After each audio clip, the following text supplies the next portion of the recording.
Bom, então a gente vai falar um tempo um pouco diferente do que a gente vem falando aqui no canal geralmente, né? Ah, o que é inflação?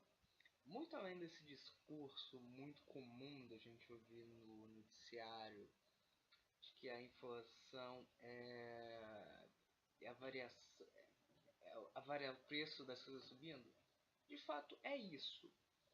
Só que isso explica como a gente constrói o índice da inflação, mas não explica a origem da inflação. E em geral isso é muito a ponta final da cadeia. Para a gente entender aquela ideia de que inflação ruim é boa e a inflação ruim não é. Procurei na internet antes. Muito do que eu achei colocava isso sob uma ótica do consumidor, de um jogo de expectativas. Esse discurso existe sim, mas ele não é. Talvez você pode. Ele existe, tá correto sim. Só que eu particularmente aí já. Talvez se procurar algum autor vai discordar de mim. Mas o consumidor médio não está preocupado com expectativa. Expectativa de médio, longo prazo. Mesmo quando você fala de deflação e inflação. E a gente vai entender depois, ao longo dessa conversa, eu vou acabar falando de um caso onde essa questão é bem forte. Mas vamos lá. O discurso normal para a inflação ser boa, ser algo para a gente encarar a inflação como algo positivo, é que como você tem os preços aumentando amanhã, você não tem a ideia de guardar, deixar para comprar depois, é melhor comprar agora. Que é como você vai justificar a deflação ser ruim. Só que a gente também tem a inflação. A gente pode entender a inflação como algo bom. A gente pensa que quando uma economia está ativa, quando a economia está funcionando bem, você tem que ter o interesse dos agentes econômicos em aumentar seu lucro. Uma economia que está crescendo significa que tem agentes econômicos que estão expandindo. Para as pessoas expandirem, elas precisam se financiar. Se você for olhar na economia, elas vão precisar investir. Investir vai depender de algumas variáveis, vai depender da taxa de juros do consumo. Para financiar esse investimento, o que o agente econômico tende a fazer é subir um pouco a sua margem de lucro. Esse aumento da margem de lucro em cadeia, então, tipo, o seu João vende para o seu Antônio e o seu Antônio, aí o seu João decide que quer aumentar, ele vai aumentar a margem de lucro dele para financiar esse aumento. Bom, vamos supor, esse senhor adquiriu um empréstimo para cobrir esse empréstimo e ter fluxo de caixa, fazer um negócio de outro. Isso é uma questão mais micro do que macro, então não vai ser relevante aqui. Ele vai, ele vai subir um pouco a margem de lucro dele. O seu Antônio, que compra do seu João, ele vai receber esse aumento e vai repassar. Isso suponhando que esse São Antônio não queira também expandir esse negócio. Aí a gente entra na questão, por que isso é bom? Você teve. Esse processo vai se desencadear em cadeia pela economia. Então nisso você já está tendo o aumento dos níveis de preço. Só que os agentes econômicos eles não são loucos de repassar aumentos altíssimos. Na medida do possível, esses aumentos vão ser moderados, porque o cara ele tem que pagar o empréstimo, então se ele subir muito o preço, a demanda pelo que ele está vendendo vai cair muito. Isso é um trade-off, uma escolha que ele vai fazer nesse processo. Ele vai aumentar o preço para conseguir cobrir os custos que ele teve com essa expansão na qual ele gerou mais emprego, e é por isso que a gente vai entender uma inflação razoável como positiva. Então, esse aumento é aceitável, essa inflação é aceitável. Geralmente você vai falar entre 2 e 3% ao ano. É aquela meta que o Brasil sempre põe, nunca se coloca como objetivo de bater. Dentro dessa meta, nesse processo, você vai se dedicar em cadeia aumentos na cadeia de suprimentos. Tal. Que o seu Antônio vende pro o seu João vende para o seu Antônio. O seu Antônio pode não querer aumentar, então no mínimo para manter a margem de lucro dele, ele vai repassar o aumento do seu João. Se você pensa numa economia em cadeia, isso desencadeia vários níveis ainda. Aí a ponta final dessa cadeia é o consumidor. A grande questão com a inflação aqui é que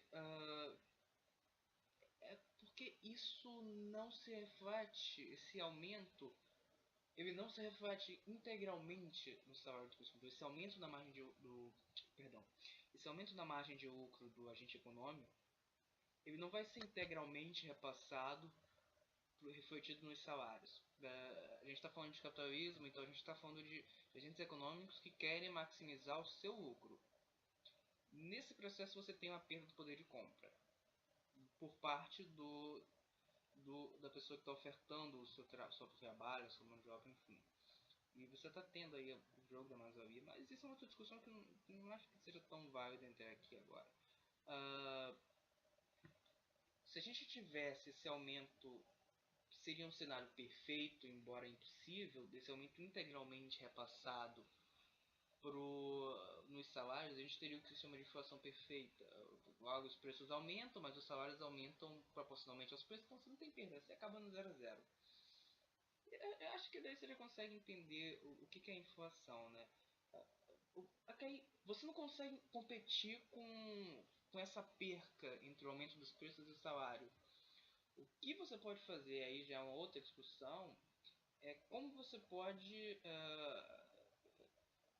entrar no jogo de... Porque você já sai da discussão da inflação. Para tentar combater isso, brigar com esse cenário é inato do que se tem de economia hoje. Não tem como...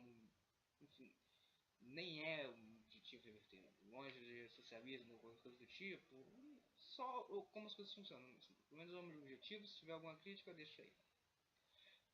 Então, você pode combater, não combater, mas o modo que os agentes econômicos, proletariado, como queira chamar, enfim, vai ser o poder de barganha que ele tem para negociar o salário dele. Nesse poder de barganha, que vai depender muito do contexto econômico, aí você entra naquela questão da definição dos salários.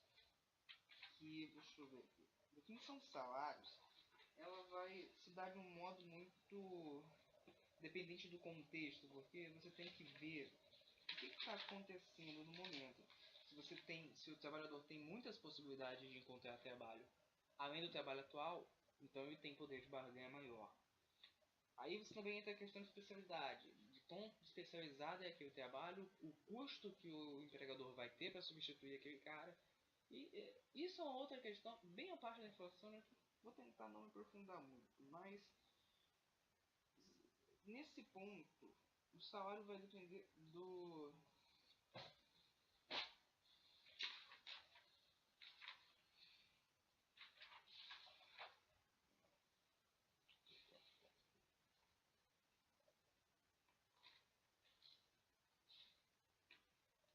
Os salários vão depender dessa questão de desemprego e de fatores externos. Um exemplo de como a gente pode entender essa variação de salários, se você tem um... Esse é um exemplo que alguns livros de economia, de macroeconomia geralmente citam. Se você tem um seguro-desemprego mais alto, ou puro, você está puxando os salários para cima. Só que na contrapartida você vai derrubar o que você tem, o que se chama na economia de taxa natural de desemprego. Quando você puxa os salários para cima, a taxa de desemprego também vai variar de modo a gerar um equilíbrio, porque daí você puxa para baixo de volta de modo que o mercado consegue cumprir. Você gera um equilíbrio. Por que essa taxa, que esse desemprego mais alto? Puxa, porque daí você já vai cair na questão de ter o que ponto que é vantagem para o trabalhador ir trabalhar ao invés de não. Aí tem... Pode aproveitar essa questão, mas é outra discussão já. Aí agora, voltando para a questão da inflação. A gente já viu aí quando a inflação é positiva. Inflação aceitável, que não é insana, é positiva. O grande problema da inflação vão se dar quando a gente está falando de preços controlados. Porque esses preços controlados, que vai ser combustível, conta de luz, preços controlados em geral. Ah, eles não refletem naturalmente esse processo que aconteceu. Quando é autorizado um aumento pelo governo, esse aumento acontece de uma única vez. Então você vai ter uma grande. Usar o termo chuva, mas que é o que acontece, você vai ter uma grande porrada nos índices. Porque esses aumentos vêm. Quando eles são impostos, eles acontecem em estado acumulado do que aconteceu nos meses anteriores.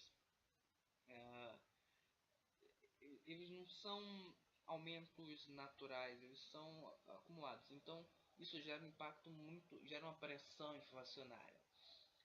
Outro ponto também, você vai ter variáveis externas.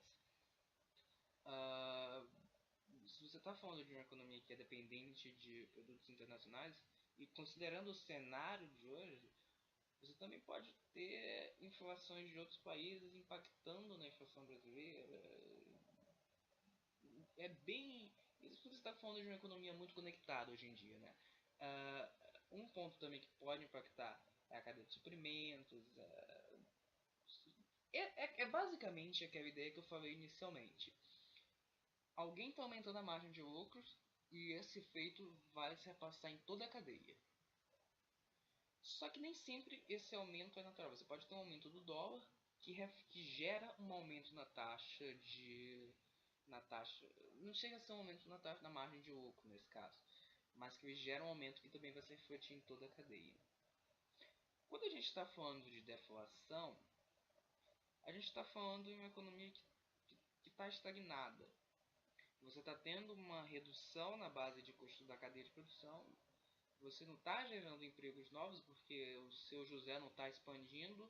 Ele não tem motivação. Ou você não tem um mercado explorado. Um exemplo que é interessante a gente analisar assim, acho que é o mais mainstream, enfim. Eu vou falar Japão, mas eu estou falando bem aleatoriamente que eu não conheço os dados do Japão, mas vamos colocar assim. Você tem uma pirâmide etária em que você tem menos gente entrando em idade de trabalho, entrando para força de trabalho. Então você está contratando menos gente, então não tem por que se você expandir, vai ser difícil para essa gente.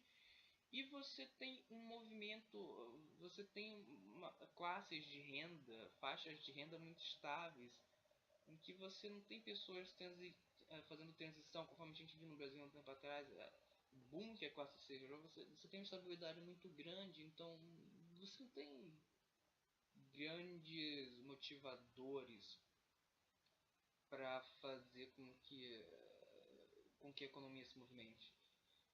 Que é o caso do Japão. Enfim, aí e nesse contexto a inflação, de modo geral, vai ser muito um reflexo do que está acontecendo na economia como um todo.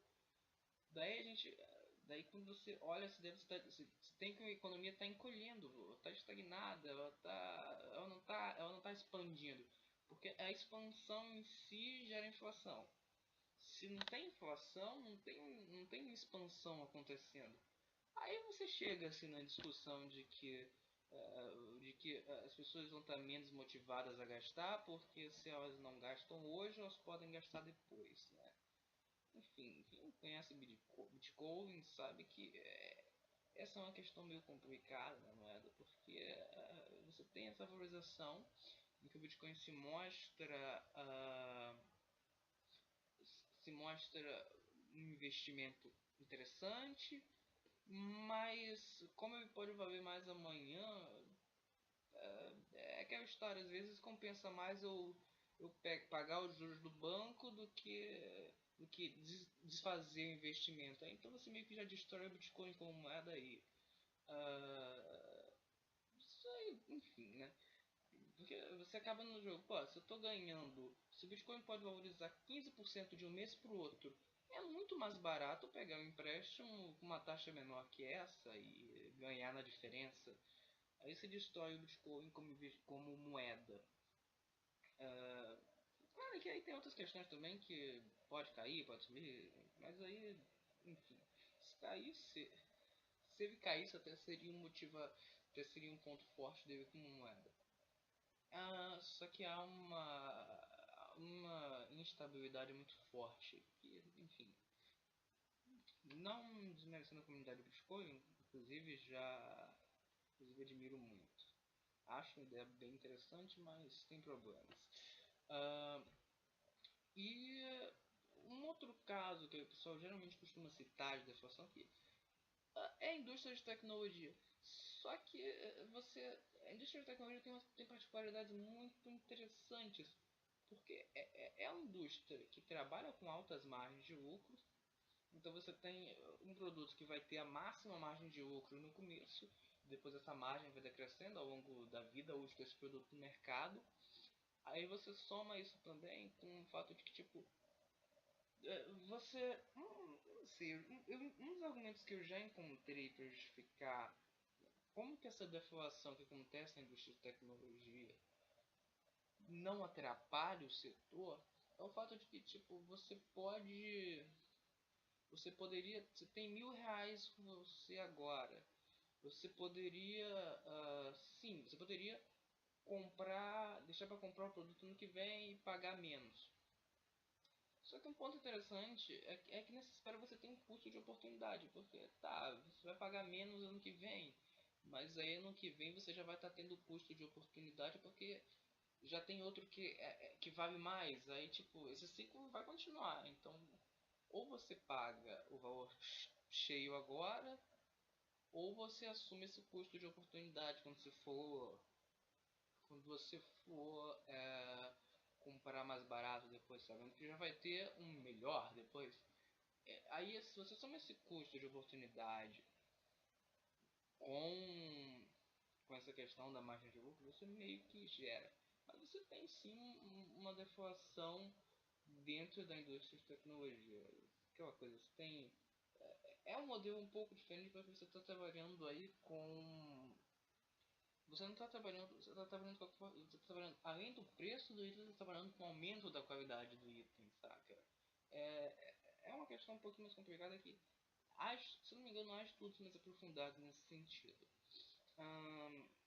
E acho que por hora essa foi a ideia, uma breve conversa sobre como é que funciona a inflação. Tem um vídeo do Khan Academy que meio que coloca essa ideia até um modo mais resumido do que eu fiz aqui, eu sugiro.